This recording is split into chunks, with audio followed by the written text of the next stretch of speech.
for. Oh, here we go. Oh, here we are. Here we We're go. finally live. The wheel's been spinning trying to get connected.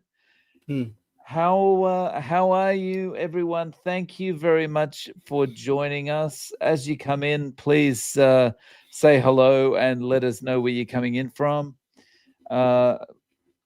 Coach Stephen and I will be with you for the next hour. If you have any questions, please put a Q in the chat before your questions so we can keep track of those. Stephen, how are you doing? I'm doing very well, and it's always nice to see you. I've got a confession, actually. Yeah, you have become one of my most favourite influencers. But when I first saw a thumbnail, before I'd ever watched any of your content, I thought, I'm not going to watch a guy in a cap. That was what put you off. Not Yes. the face.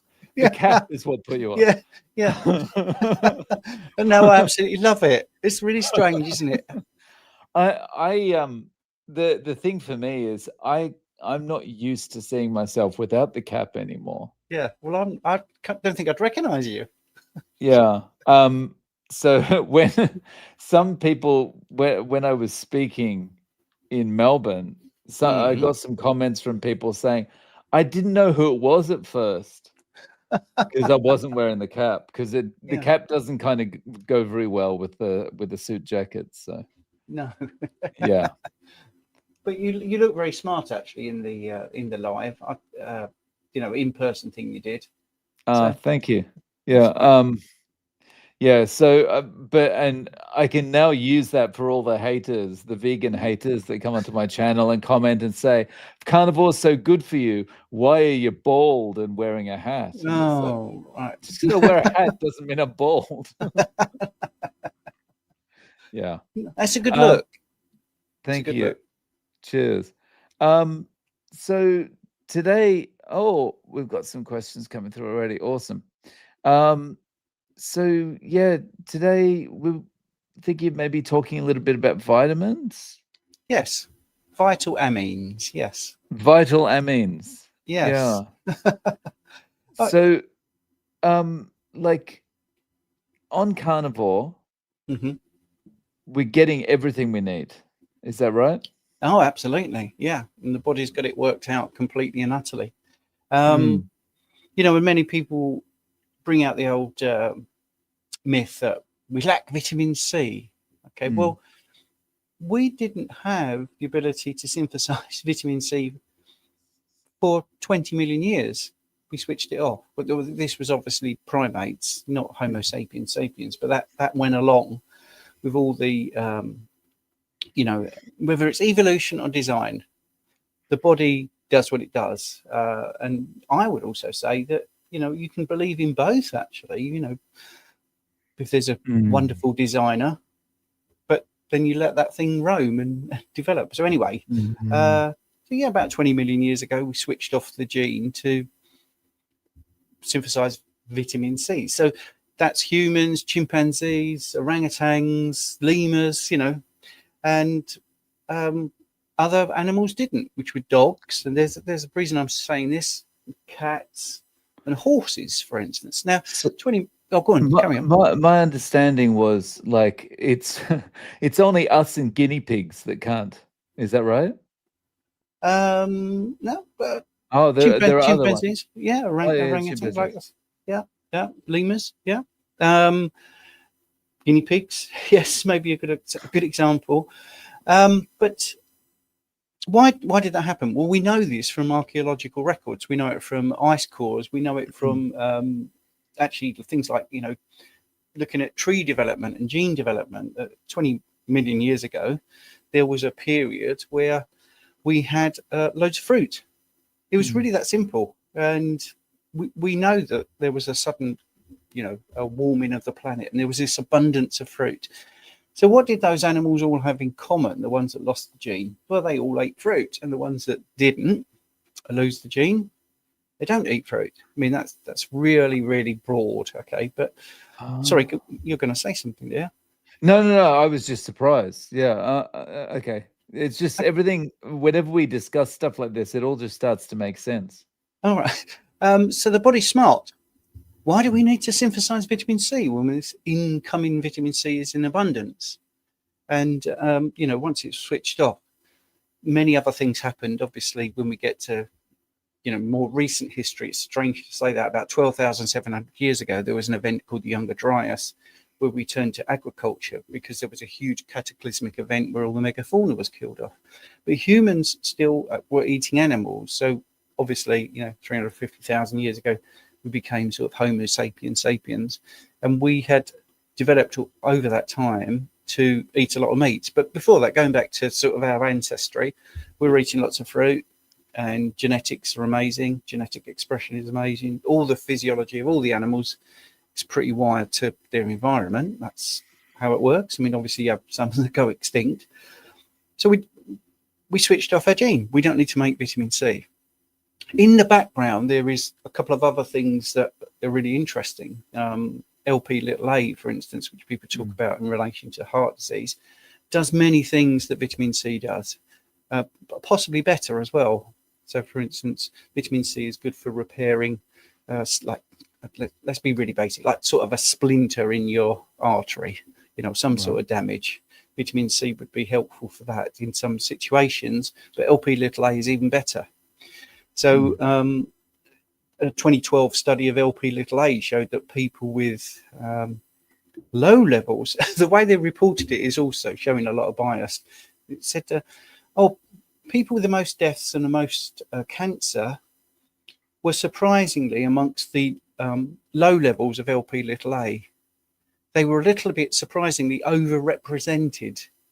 What they were saying was, if you had low levels of Lp(a), you're more likely to die, more likely to get cancer. But they just couldn't bring themselves to say it. That's what they found. So anyway, so vitamin C is possibly a bit overrated, not something to worry about. We don't get scurvy as humans. I don't know any carnivores that have got scurvy. And we probably don't need it, but it's in red meat anyway. So when we talk about vitamins, when we talk about vitamin C, I always start with that one because it's one that's so misunderstood. Right. So, like, just on the Lp(a), Yeah. from the brief amount of reading that I've done, Right. I had some of the stuff I read said that Lp(a) was almost like a proxy marker for vitamin C. Correct. So, like, if your vitamin C goes down, your Lp(a) goes up, and so and I can't remember the guy's name who discovered this or theorized that this was the case. Is it Vladimir Subutin? Does that ring a bell? The name Lewis Lewis? Oh, Lewis Dahl. Anyway. Anyway. So basically, Lp(a) is a proxy marker for vitamin C deficiency, maybe, or like a low vitamin C level or something like that. Yeah, I wouldn't use the word deficiency because it's not a deficiency. Right. So it's like the body just balancing things out and going, okay, something needs to be repaired. Lp(a) goes up and send it to do the repair. Yeah, absolutely. I mean, the Lp(a) is probably better suited because it's got such a similarity to what's called plasminogen. So plasminogen, however you want to pronounce it, it does the same sort of role, which is to do with repairing and clotting. And like I say, when you look at studies, it's really good if you have a brain bleed. Having high levels of Lp(a) are really helpful. But you're right, yeah. And to me, that sort of says it all. There is an inverse relationship between Lp(a) levels and vitamin C. So, but I don't think we've got a deficiency in vitamin C. That's the point. It comes up all the time, but we definitely got it in meat if you are worried about it. Right. And when we talk about like things like deficiencies in RDAs and you need this and you need that, sometimes I feel like it can be it's more part of a marketing spiel because we can sell you stuff fortified with these things if you feel you're lacking them. Yeah, absolutely. And is it Matthias Rath or something you were thinking of the name? Anyway, right. I'll find the name as we're talking. Yeah. Yes. Well, it's frustrating because before we came on, we were talking, and I said, if I like to know everything, so if I can't know something, I want to know. So I think that, it's a big misunderstanding about vitamin C. If someone's asking the questions, you take vitamin C, do I need to take it? Well, if you feel better on it, keep taking it. I'm not here to tell people to stop or start or anything. That's not what I'm about. The information, and I would say that the genes in the human body are really, really smart. And if we switched it off all those years ago and it hasn't switched back on, then it's probably doing the right thing. I mean, one of the things that I would say, if you look at, alleged lactose tolerance or lactose intolerance, we do know that epigenetics has meant that some people, and we're talking maybe about sort of 10,000 years ago, where the lactose gene to tolerate dairy was switched on in some populations. So we know that we mainly as humans are intolerant to lactose, and we shouldn't be having like liquid dairy once we get past the weaning stage. But for some people, it was essential for survival to have dairy. And we know that from pottery and, domestication of cattle, cheese making equipment. There's so many bits of evidence that show that we started getting reliant on dairy. It would make sense that in that environment you would get a genetic mutation that allows you to tolerate dairy. So that's another thing, I think. So that's a recent example. Yeah, the body's so clever that it can just work this stuff out. Like okay, well, I need to get used to this. I need to become tolerant to this. Or in the case of, I'm getting vitamin C from another source, so I can conserve resources and turn off the need to actually synthesize it myself. Yeah. Well, doesn't that make sense? It makes absolute sense. Or we've got this food source, and it's abundant, but we don't tolerate it well. Let's work out how to tolerate it well. So let's switch. We switch the engineering back on to be able to do that. Right. So, given this, given the thing with lactose, do you think, if we continue on the path that we're going, that eventually the body will get used to tolerating ultra processed breakfast cereals? Well, no, I think it's smart. I think that's devoid of what we need, isn't it? So. Yeah. Should we go through some questions? Yeah, let's do that. Okay. So we've got a question here. This one is for you, Coach Stephen. Love you too. When are you doing any talks in the Midlands area, Derby, Manchester? Next year is the Carnivore conference. I can't remember the date. I can have a look. What day waffles a bit? I'll look on my calendar. Sure. Sure. I think that'll be the Midlands Carnivore conference. Okay, sorry, I stitched you up there. No worries. So Bill's asking, any reason to avoid smoked bacon over standard? And is bacon okay to have every day? I think if it's not got lots of additives and stuff, it's probably all right to have every day. Like, there's a lot of people I speak to that eat it every day.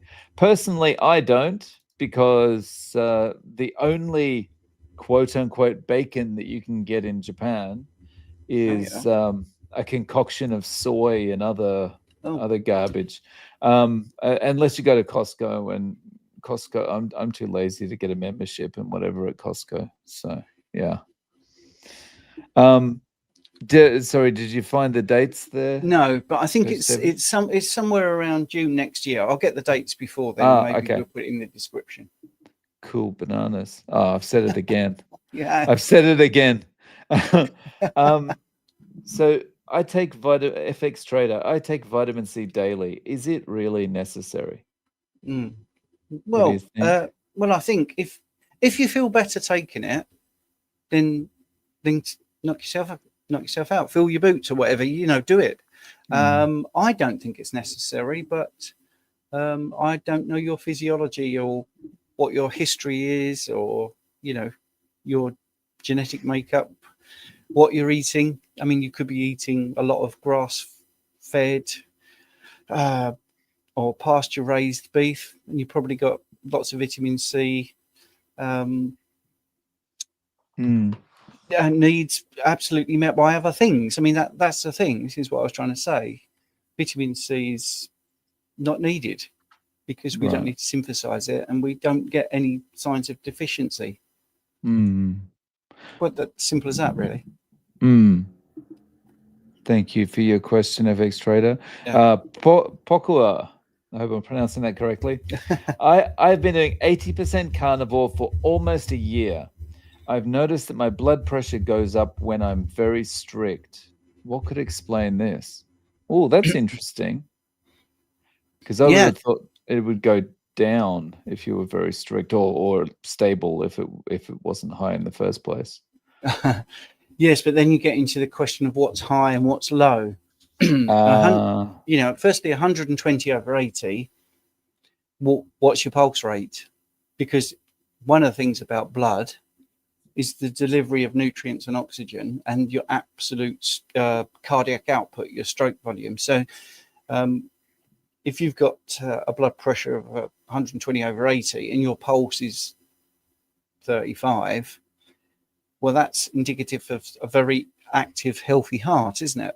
Normally, they say if your pulse rate is very low, you're probably pumping out a lot of blood. So the blood pressure probably wouldn't be that. It probably would be a little bit higher. Whereas you could also get somebody that will have lower blood pressure, but a higher pulse rate. But the net result is how much blood is being pumped around at what amount. So I think understanding the physiology of what blood pressure is, I will get to the answer, but we need to firstly understand what's happening with the blood and what the pressure differences are, because it's a bit more nuanced than that one reading taken from a cuff on your arm. It is dynamic. So if someone was doing some powerlifting, the blood pressure might go up to 400 over 200 momentarily, because the demand for delivery of blood has dramatically increased. And you need that blood pressure, otherwise you'd faint. And that's what happens. Some people overexert themselves. They can't deliver enough blood to the muscle, not enough oxygen, bang, they faint. That's what happens.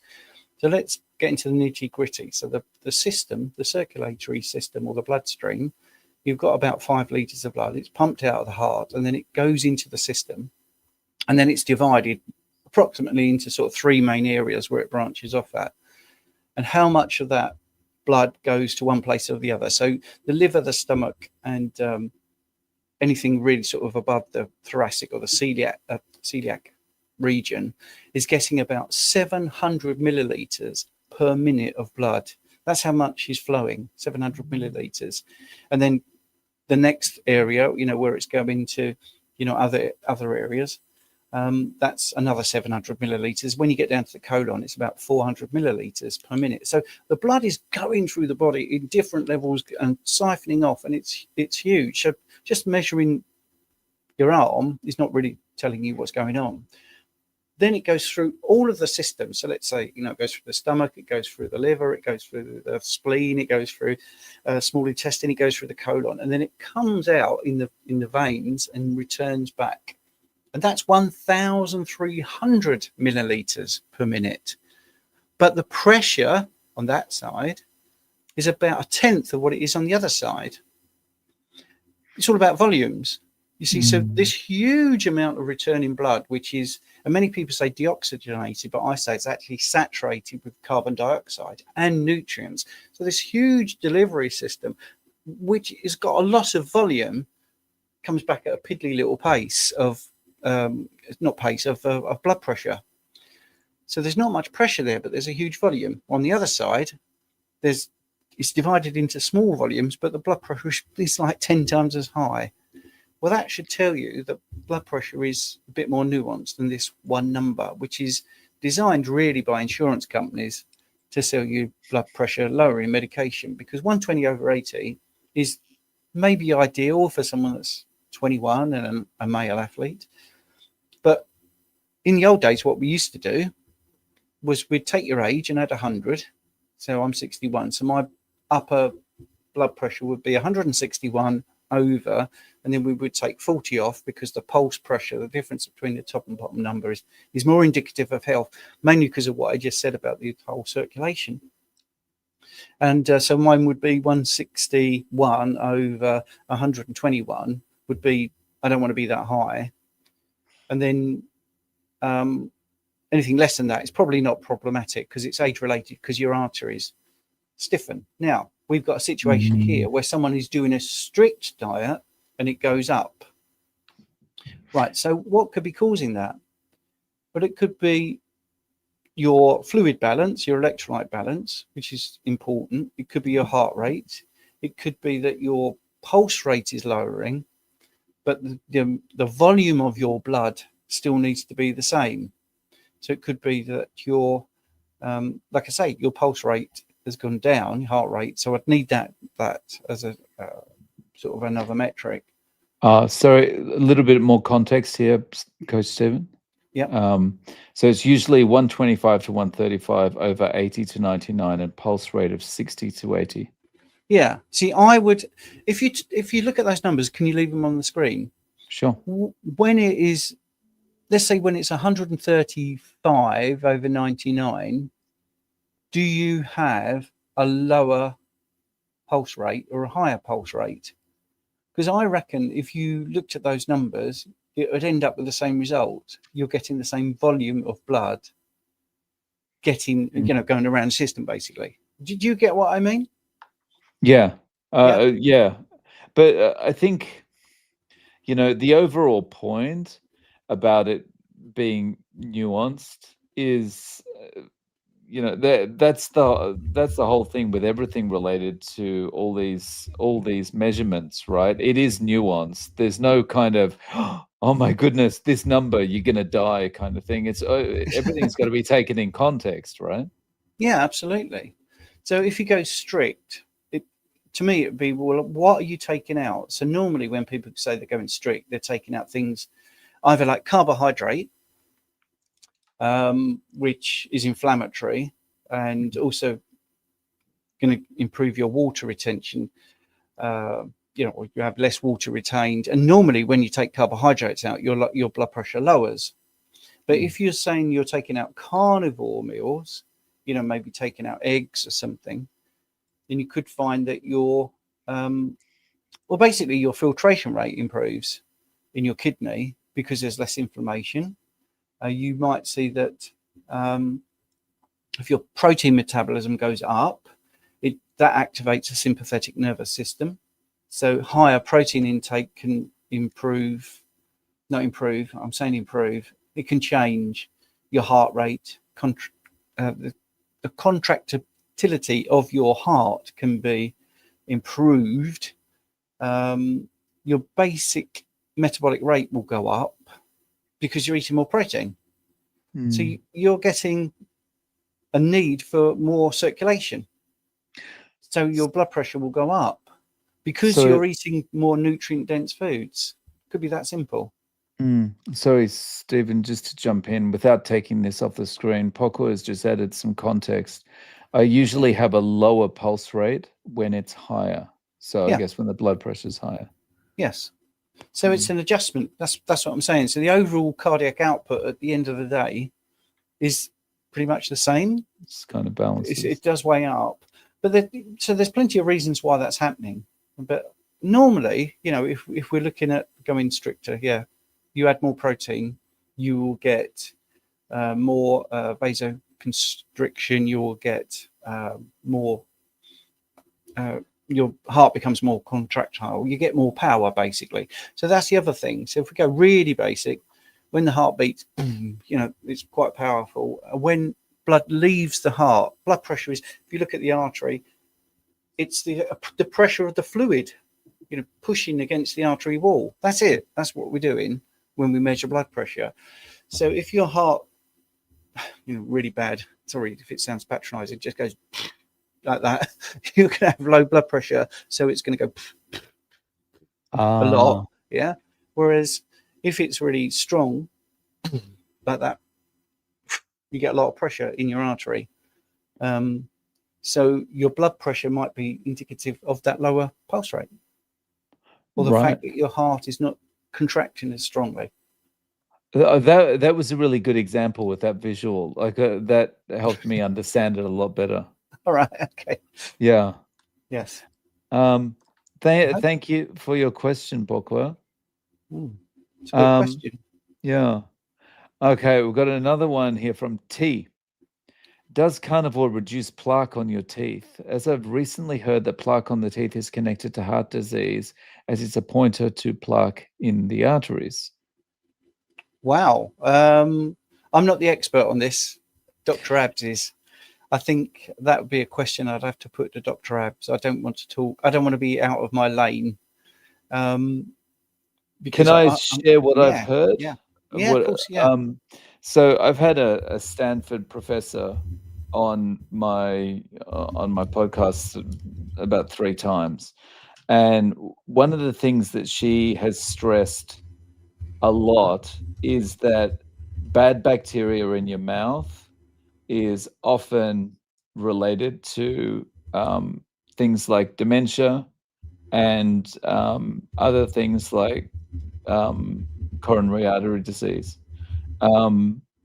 So I think I can't remember the exact name, but it sounds like gingivitis, one of the bad bacteria. Yes. So I imagine, as a complete layperson and just having spoken to her about it, I imagine there's some connection with what's going on in your mouth to the health elsewhere. But yeah.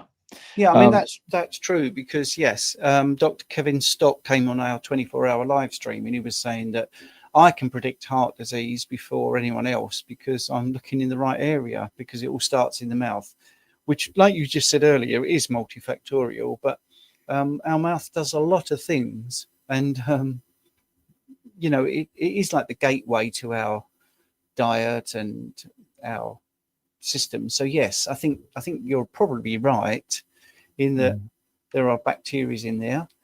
Does it reduce plaque? I'm not quite sure, actually, if it reduces plaque or if it changes the composition of plaque, because I think that might be a point as well. And then you've got, is the bacteria above the gum line or below, which is something really personal to me because I've got receding gums from, when I used to eat a food guideline based diet where I was eating lots of fruit and veg, and I was eating low fat and no red meat, and it just my gums have receded and I've got regression of my jawbone and all that sort of stuff. So I'm really big into the fact that you can have bacteria below the gum. So I think that's also important. Obviously, below the gum, you can't see what's going on.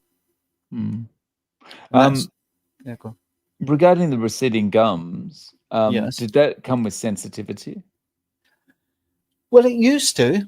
I think since going carnivore, especially with all the chewing, all the pockets. I mean, they can't believe actually when I go for my checkup. And I'm a good person. I go 3 times a year and I have my pockets measured. The pockets of the gum around the tooth. The tooth is in there and how tight it is. And they say, considering how bad your gum disease is and how much recession you've got, your gum health and your teeth and your cleaning regime is fantastic. And I'm like, right, okay, don't do very much. So, I think since going carnivore, it's actually helped all of that. And I don't find I get much plaque. Yeah, so I've had receding gums since I was a kid, and part of that was because of the way I used to brush. Like I was like, brushing back and forward like crazy and damaging my gums, and then all the junk that I was eating during the day was, causing the bacteria to build up. But yeah, since going carnivore, it's not sensitive anymore, and it doesn't feel as though I've got the receding gums. I mean, I probably still do, but it doesn't feel like it. Yeah. So we've got a question here from Dawn Hoover. Suggestions for waking at 3 a.m. often. Seems many have this. Any suggestions for not waking up and sleeping through the night? Oh, that's an interesting one. Yeah. Well, again, this is sorry to be really vague, but there's so many things about this that we could go into. So let's look at some really simple ones. Are you getting up at 3 a.m. to go to the toilet? Because if you are, you're probably drinking too much water, or you're drinking too late at night, and it's just a mechanical thing. Your bladder will fill up with fluid because fluid doesn't immediately. This is going to hook in with the blood pressure, by the way. So this water here is not compressible. If I drink that down now, it doesn't immediately go to my bladder. It actually joins my blood plasma and puts my blood pressure up because there's more fluid. And obviously, it will be used for metabolic processes. We could talk about what's called futile metabolic processes, which is the term for the thyroid. Many people don't really understand that. But anyway, we won't get into that. Maybe we'll come back to that. To answer the question, so yes, so it'll go into your system, be used for many different things, and heating it up, cooling it down, it depends, so if your body will want that fluid at the right temperature, which is why I say if someone's marathon running, for instance, do not take frozen drinks out with you, because if you sip from a very cold fluid, your body will waste a bit of energy warming that up to body temperature, So anyway, first one is you possibly could be drinking too much. So if you're urinating, look at what you're drinking, your fluid balance before you start. Secondly, what's the environment like? Is the room really dark? Is it quiet? Is there things that are conducive to a good night's sleep? Did you go to bed triggered? Last night I went to bed really buzzing because I'm a Liverpool fan and I'm really sad, and I was watching the Champions League and it was really exciting and they scored their winner in extra time, and so I went to bed quite buzzy. I should have had some downtime, but I didn't because I knew I had this early morning thing with you. So I just went to bed. A big thing is to not worry about it. And this is something that I've actually instigated. The more I've looked into sleep, there seems to be a lot of evidence for biphasic sleep when you look in the literature, when you look in not just scientific literature, but in literature where they talk about people in history and diaries of just ordinary people, that getting up in the middle of the night was actually common. And when you look at history, ancient history, and you look into the anthropological data of how tribes used to survive, it was deliberate that teenagers in the tribe would sleep later because they would be good at protecting. And this is still proven in modern days, isn't it? If you've got teenage kids, they lay in, but they go to bed late, but they lay in till later. But it makes sense if you think of the tribe, all the younger ones, staying up till 2-3 o'clock in the morning, and while the old farts are all asleep, and then the older ones getting up and the young ones laying in. So to me, don't sweat on it. I mean, it's corny, and I do say it, don't lose any sleep over losing sleep. Get up and do something. And 2 days ago, I was up at 4:30 in the morning, and it was just like, okay, I'll go and write a Substack article on buzzing. So I think the quality of sleep is important. If this is chronically happening, then I would look at the environment, what your situation is at the beginning of your night's sleep, how you get into your sleep. You don't want disturbed sleep chronically, to be honest. So you just need to look at what you're doing. Could it be cortisol, like for example from caffeine or things like that? I thought. Sorry, I thought I mentioned coffee, but yes. I mean, are you stimulating? That's the point. Sorry. Yes. Are you stimulating yourself in some way, like being on the iPad and getting triggered, over some stupid vegan influencer talking rubbish, or stay away from vegans late at night? Or yes, if you're having caffeine, absolutely, you could be producing too much cortisol. Yeah. Well, thank you for your question, Dawn. Yeah. Size through. That's the dawn effect, possibly. You said it was the dawn effect. Yeah, the dawn effect. Sorry, that's the dawn effect. Yeah. But it could be that. It could be your circadian rhythms are a bit out, and your body's actually trying to wake you up and get you out of bed. Sorry. No worries. So Sai is carnivore 4 months to gain weight. Fresh beef, goat only, but triglycerides went up from 70 to 132. Visceral fat increased very much. Want to heal hormones such as estrogen very low. Lost periods 27-year-old. Oh dear. Right. Okay. I'm imagining this person has come from either a calorie restricted world or vegan or vegetarian. The clue is obviously losing the period at only 27. So when you're possibly eating more, or you're eating more nutrient dense food, your triglycerides will go up. Triglycerides, don't forget, are also a delivery of fat and fat soluble vitamins. It's not just, well, I'm talking about LDL there, sorry, but the whole delivery system is all intertwined. Triglycerides are a particular type of molecule. Now, if they go from 70 to 132, that's still not problematic as a number if you use the normal reference ranges, which I hate to do, by the way, but it helps when people are worried, because most people would say having triglycerides under 155 milligrams per deciliter would be, okay. So 132 is not bad, but obviously it was 70 before.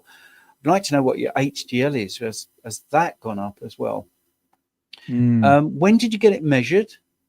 When you go to have your blood taken, if you've eaten within 3 to 6 hours before that, that will put your triglycerides up. If you're eating more fat, it puts your triglycerides up. So really, were you fasted?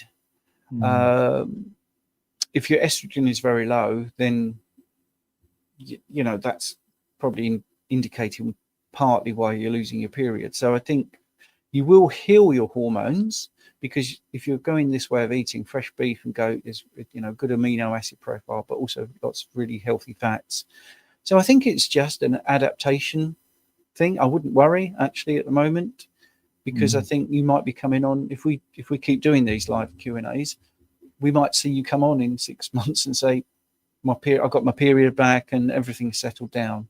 I think the visceral fat, I don't know how you had the visceral fat measured, but if you're using sort of biometric scales at home, if you haven't got, the hand holding bit, it doesn't measure your visceral fat. It just uses an algorithm, which is a good guess, by the way. However good their marketing is, it is a guess based on things. So you might be one of those things, one of those people that you're an outlier. So it's difficult for it to get the numbers right. I wouldn't overly worry about that at the moment. I just think it's an adaptation.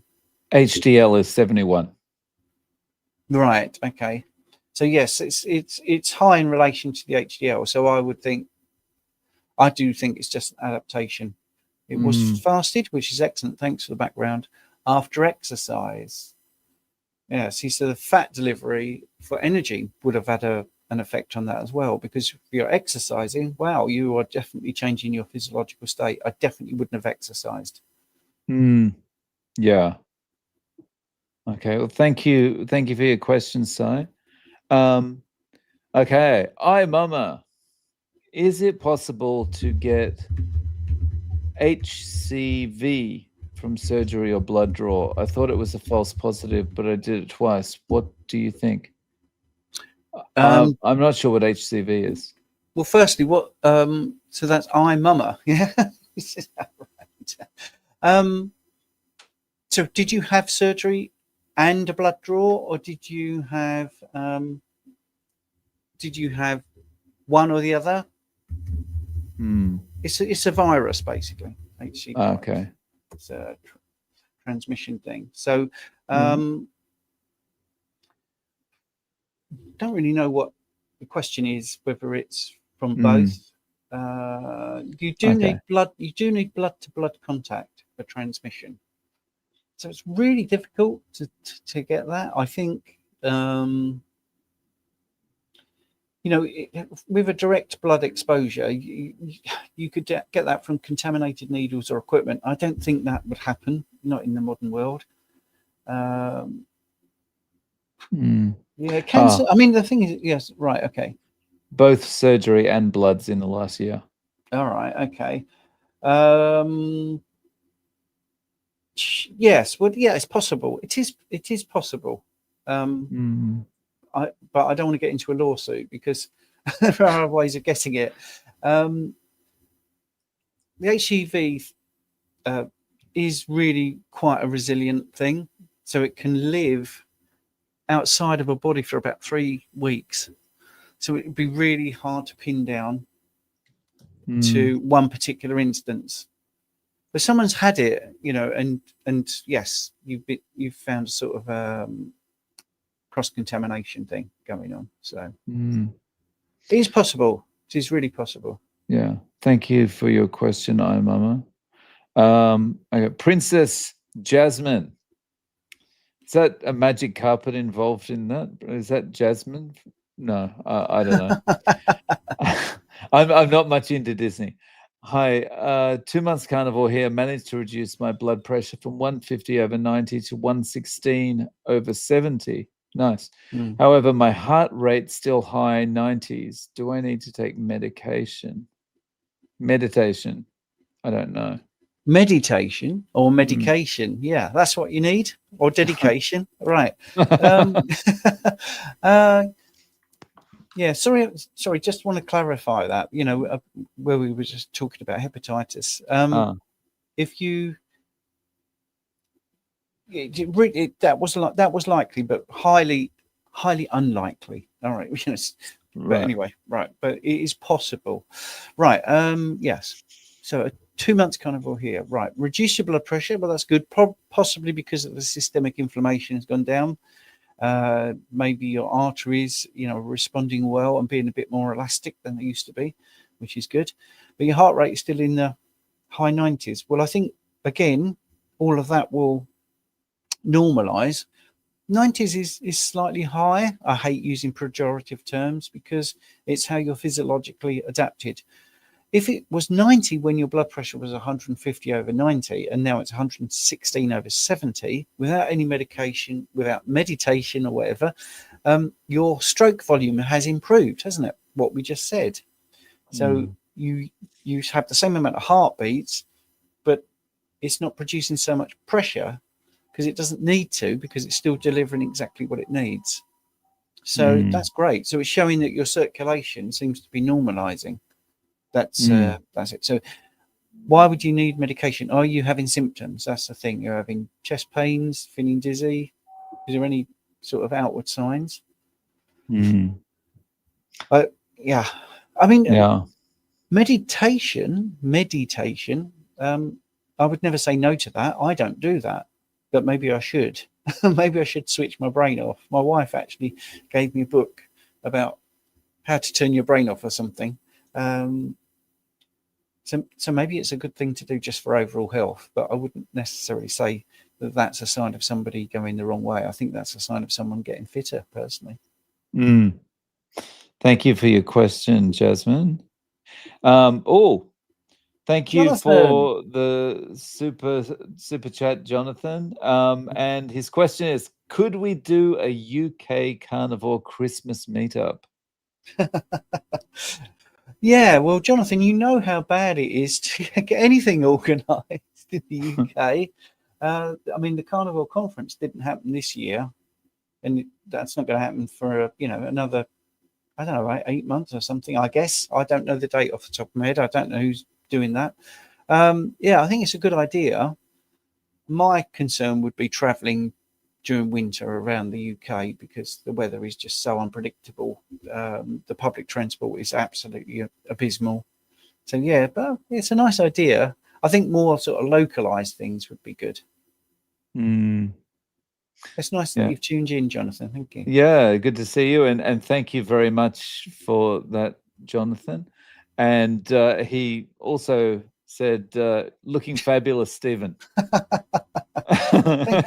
Thank you very much, sir. We live yonks away. Could find a spot on the map that works. Yonks, donkey's years. Yes, yeah. I haven't heard yonks for a while. No, I haven't heard yonks for yonks. Yeah, exactly. I've been out of Australia for way too long. I haven't heard it. Yeah. I didn't even know that was a thing you said in England. Oh yeah. I thought it was an Australianism, but maybe not. Maybe we took it from you guys. Yeah. Oh, sorry, I missed this question from Dennis. Does adding vinegar and cooking on low heat reduce ages in Advanced. meats, glycation end products? Is that absolutely. Yep. it? Yep. In meat, or do you think ages are not a problem? Well, it's a thing to consider. Absolutely, we don't want glycation, and I could bore people with glycation till the cows come home. For yonks, in fact, I could do it. But anyway. Nice callback. But yes, it does. Yes, both vinegar and low heat cooking will reduce ages, and if you want to get into it, then yes, it will lower the pH. And if you lower the pH, it inhibits what's called the Maillard reaction, which is the posh way of talking about glucose bonding to nitrogen in amino acids. Once it's done, it's done. But yes, so that would inhibit it a bit. Right. Simple as that. And that reaction is like, that's when something goes brown. Yeah, that's it. Like when the toast goes brown or something like that. Yeah. That's what everyone says. It's rusting. But at an atomic level, what's actually happening is the glucose has a carbonyl group. It has oxygen and hydrogen, and it wants to join to something. And nitrogen and amino acids wants to join to something. That's basically it. And they bond. And once they're bonded, that deranges that protein. So when you look at hemoglobin in a red blood cell, that's what's going on.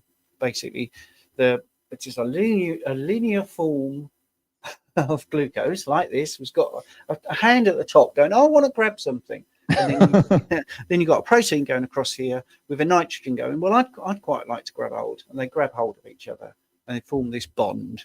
It's a shift base for those that like the science, and it is irreversible. The reason I'm over egging it is because it is irreversible. So once it's done, that protein is deranged. It's not the protein it used to be, and that's permanent. See, now ketones do have that ability to bond, but it's reversible. So basically it tries to bond, it doesn't bother. So ketones go around your body, they're very ineffective. Glucose goes around your body, causes absolute havoc.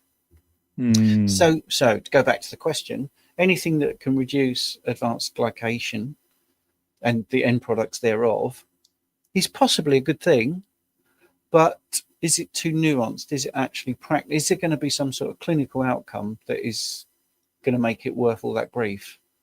Put it this way, I don't do that. I don't do any of that. I don't add vinegar. I don't use low heat. I actually am a big fan of searing stuff and then putting it in the oven. But I'm not telling people to do that either. In fact, I don't do that ever. I just give people the information, they can take it or leave it, do whatever works for them. But if you sear it, that just gets rid of any sort of potential pathogens on the surface very quickly, seals in all the juices, stick it in the oven. That's a lower heat. So you don't get any of these end products. So that's my way around it. But also I'm not adverse to getting a sirloin and whacking it in a frying pan. And but you can really get into the weeds with it all. And I think the thing is, I'd rather have a more relaxed life, worrying about these tiny little nuances.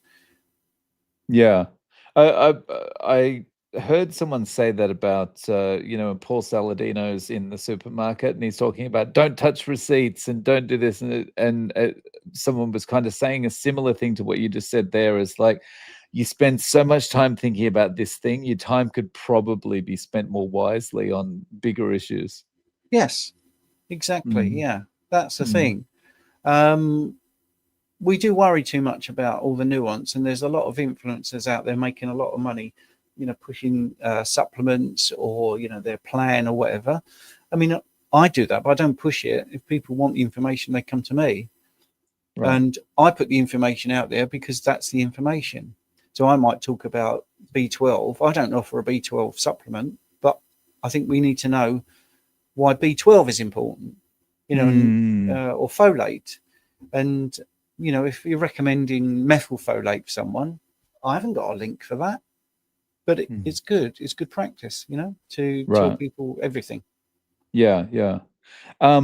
So just on the cooking, what are your thoughts on air fryers? Do you use an air fryer at home? No, mine's gone. We tried it. They are amazing. We had a Ninja one, which I think is really, if you are going to get an air fryer, they're really good.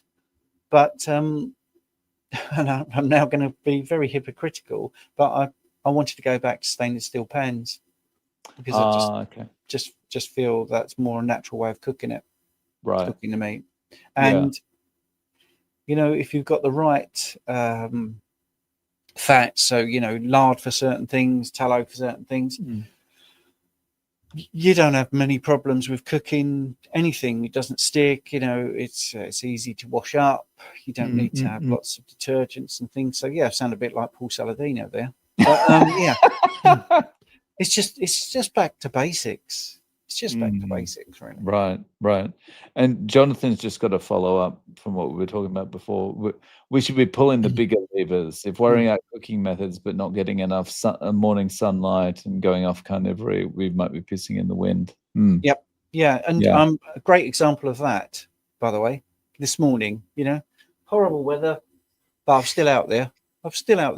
Listening to the birds, no devices.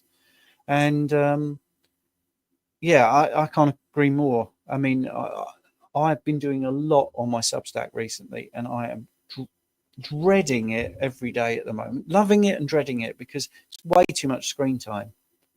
But I'm trying to put a book together before Christmas called Stacks of Science, which is from my Substack. And it needs to be out before Christmas. So we live in a real world. I think that's what I'm saying. And Jonathan will definitely attest to this. We'd all love to live a perfect life, but that just is virtually impossible. So just do the best things you can and prioritize the big things you can do. Well, it costs absolutely nothing for me to step out of my back door and sit in the garden 20 minutes. It costs nothing. Right. Yeah, that's a really good way to look at it, right? Prioritize the big things, and especially if it's not costing you anything, just go and do it. Yeah. So that's right. Yeah, and Jonathan's very good at summing things up like that. Yeah. So, yeah. Very nice. I'm just looking to see if there's any. I don't think there's any questions that we've missed there. So, Stephen, I'm not sure if I asked you about this. Do you eat once a day, twice a day? I eat when I'm hungry. Okay. So yeah, I mean that's another example. I'm not prescriptive. I don't think there is any animal out there that will go, well, I've already eaten, I'm not going to kill that gazelle. We're if looking at the birds this morning, the birds are not saying, right, I've had enough seed. It's like, let's get as much seed as we can because tomorrow there might not be any seed. Right. That's how the animal kingdom works, isn't it? Unless we domesticate animals, it's perfect. It's absolutely perfect. Everything regulates. People say about the great white shark, it's a killer. Without it, I mean, that's like the regulator of the ocean. When you see pictures of seals on the beach and they're all not swimming, then there's a shark out there, and look at that thing. That shark's terrible. Look at it. They're all scared. Well, it's regulating, because if that shark wasn't there, all the fish that we eat would be eaten by all the seals, Right. So we've got to take a broader step back and say, is this a bad thing? Using the birds as an example, there's a yin and yang to that. We feed the birds. We're animal lovers. When I think to be a carnivore, that you're the best you are to animals, because we promote pasture raised and grass fed and all that. We want things like that. We don't want caged animals. Well, we feed the birds. Now we've got a kestrel and a sparrowhawk in the vicinity eating some of the birds. So you could watch that and go, oh, that's horrific. Oh, that lovely little bird. Or look at that big bird. Wow, how majestic is that? It can fly from such a distance and it can get that little bird. So, nature is harsh, but we've got to appreciate it. And all of those things are driven by instinct and hunger. That's it. And when that bird is full, when that hawk is full, it will stop eating. It won't attack until it can attack again. It won't be able to attack with a full belly. Right. So as a human, I know that's gone really quite bizarre, but if I'm hungry, I will go and eat. I won't say, oh, I've already eaten, because obviously my body is saying that I am hungry. Right. We've got a couple of questions just come through. LDL and oxidized LDL. Can you explain the difference? At what level should the oxidized LDL be? Right. Well, oxidative stress and oxidation is the loss of electrons. And there's a nice acronym for people if you want to understand it, which one is LEO. Loss of electrons is oxygen. What have you just done there? What did you just beep? Oh, my aircon. Oh, right. Woo! Aircon in your studio. Very nice. Where you lose an electron. Yeah, go on, carry on. Very humid here. Sorry. Yes. So, oxidized LDL tends to actually not be the density lipoprotein itself, not the actual bilayer, but the protein that's attached, so the ApoB. So all of these things, all of these particles have proteins that identify them. And as we just said about glycation, you can also get oxidative stress on the proteins. But anyway, right.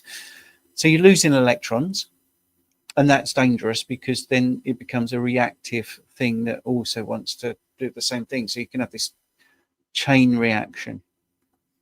So the lower the level, the better. It's really that simple, because anything that's deranged or anything that's altered, the receptors that sort of suck it back in and recycle might not work, because you've deranged a protein, or you've oxidized or peroxidized a lipid. You've changed that structure, and the body is fantastic at having these receptors to recycle or to degrade or whatever. So your LDL, your low density lipoprotein, is a particle that goes around your system. And talking about that circulation earlier, it's going around the arteries, it's going around the veins, it's going around the high pressure, it's coming back in the low pressure. But you don't get any plaques, you don't get any problems from low density lipoprotein in the low pressure side, only in the high pressure side. So is LDL problematic in the circulation? No, it's the environment of the circulation and the turbulence of the blood, so you don't have a laminar flow all the time. So when I said it, it branches off of the celiac and then mesentery area and then the colon, that sort of thing. You are having all these different pressures, you're having all these twists and turns, and high pressure, a lot of volume, as we mentioned earlier. The first section is getting about 700 milliliters per minute. So remember, that's that blood flowing through all the time, 24/7. It's also turning a corner 24/7, or it's a bifurcation where it's splitting. Well, that bit where it's split, that's getting a lot of turbulence, and it's, you're injuring the artery. So that's what we should be looking at: inflammation, systemic inflammation. Sorry, Sylvie, to go off, but oxidative stress, or the oxidation of LDL, is a thing, but I would look more at systemic inflammation, which oxidative stress is part of, obviously, but also look at things that are going to improve your fluid balance, your electrolyte balance, and just make the environment as good as possible. As for levels, well, LDL, I would say your genes will express exactly where it should be. It's pretty smart. Oxidized LDL, as low as possible, but I wouldn't worry about it too much. There are mechanisms as well in the system, and this is where there's a thing called PLAC2 test, which you do, which is an enzyme that breaks down oxidized LDL. So there's a mechanism there, and MPO is another one that breaks down those damaged particles. Now, they're allegedly markers of, heart disease. No, they're not. They're markers of the body realizing there's some damage. And I've actually had this with some blood tests where we've been able to follow the person had oxidized LDL, and he had PLAC2, which was very high. And oh wow, apparently I've got heart disease problem. And I said, well, hang on a minute, let's do this test in 3 months, and we will see if that's true or whether it just does its job. Because you've got oxidized LDL. 3 months later, the oxidized LDL had plummeted. It was gone from red into amber, and the plaque, they call it plaque. It's very clever how they get these acronyms to be scary. PLAC2. It was doing its job. I said, look, it's still quite high. MPO is still a bit high, but all your other markers that are the real sort of culprit, they're getting lower. You can't supplement with plaque, by the way. It's a bodily enzyme. So anyway, 3 months after that, oxidized LDL in the green, and the PLAC2 test that had gone down because it had done its job. So I think that's the thing. But yeah, let's make life easy as possible and not damage our internal workings by ingesting things that are dangerous for us. Seed oils being one, because they're highly reactive and they're going to cause you problems.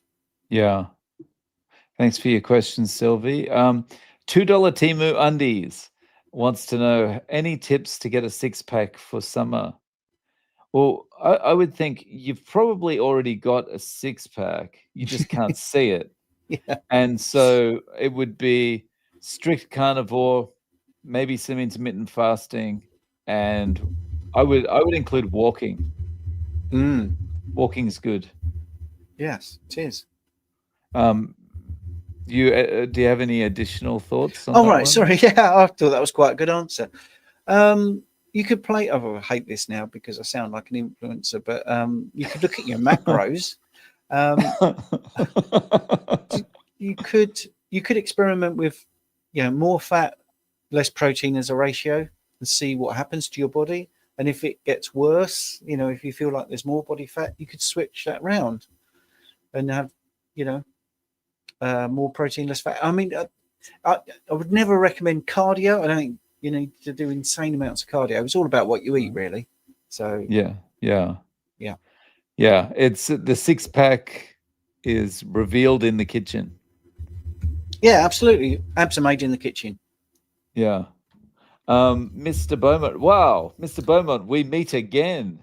Mr. Beaumont was on a live stream with me this morning. Oh, was he? Was that with your friend, semi-retired Bob? Yeah, that's right. Is dirty keto, seed oils, inflammatory processed foods still successful generally due to the attenuation of carb intake alone and subsequent decrease in glycation, or is it pointless dirty? Speaking for myself, it's pointless. Yeah. Right. It's still better than, if you getting rid of processed foods and seed oils, you are better than most people. But why do that? Why not just go the whole hog and do it properly? Yeah, I agree. And after a while without seed oils, you start to recognize the smell of seed oils. Like you can be walking past a shop and go, oh, how long have they been using that stuff in their fryer? It's disgusting. $2 Timu Undies. Thank you very much for the super sticker. Okay. And I think there was one. Oh, last question. Hi, Mama. I get leg cramps at night. Is it from low circulation, possibly? I try to take minerals and use salt. Well, that's a possibility. Leg cramps often are resolved by something like magnesium glycinate. I wouldn't take magnesium citrate because I always jokingly call it magnesium shit rate because, yes, it will work, but you might be going to the toilet a lot. So I think magnesium glycinate would be a thing to try because that's the normal thing. But it can be many other things as well. I'm a great fan of motion is lotion, and I think sometimes just doing a little bit of walking around barefoot before you go to bed could just resolve it. Now that lends into your thing about circulation. The question is quite sort of astute, because I think that is very helpful. I have suffered with those cramps that get you out of bed, and they're absolute agony. So it's not like I'm speaking from a situation where I've never experienced it. So I'm not belittling it, but I do think once you get your fluid intake right, they don't overdrink water. I'm not sure if iMama was the one that also said they slept badly or got up at 3. But anyway, if your urine is clear, you are drinking too much water. And that's going to cause you to lose electrolytes. And then you're in this sort of vicious cycle of, well, I'm going to take some electrolytes and I'm going to add that to water. So you end up with a sort of cloudy drink like that. And then you neck that. And the next thing you know, your body's going, this is too much water. We're going to excrete that. And it's a vicious cycle. If you drink less and you rely on metabolic water, which is coming from the fats in your food, and your urine is straw coloured, not dark. If it's dark, you're not drinking enough. And if it's clear, you're drinking too much. I think most of these things resolve. Yeah. And the only thing I would add to that, iMama, is if, give a magnesium spray a try as well. I'm not sponsored by these people. I just bought it for myself. Spray the magnesium directly on where you're getting the cramps and see if that has any improvement. Mr. Beaumont says he's asking about dirty keto because he thinks it would be a good starting point. Absolutely. Yes. If you're starting out, start that way. Oh, yeah. As I think Coach Stephen said before, like, it's better than the alternative. It's better than the regular diet. Yeah.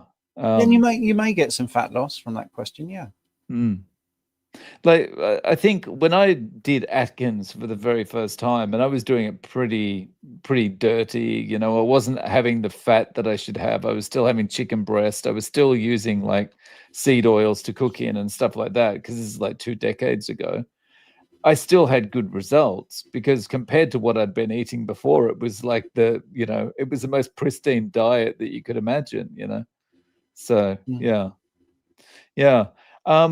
But I think that's all the questions, and we've gone a little bit over the hour, so might call it a day today. But this was really good. Thank you, everyone, for joining in and your chats and questions. Really appreciate you joining us, Stephen.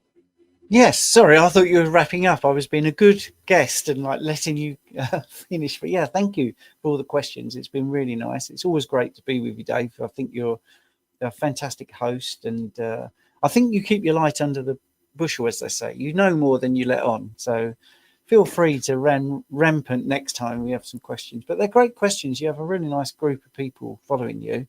And I'm going to congratulate you again on your 100,000 subscribers, because I know how hard this is doing the YouTube content.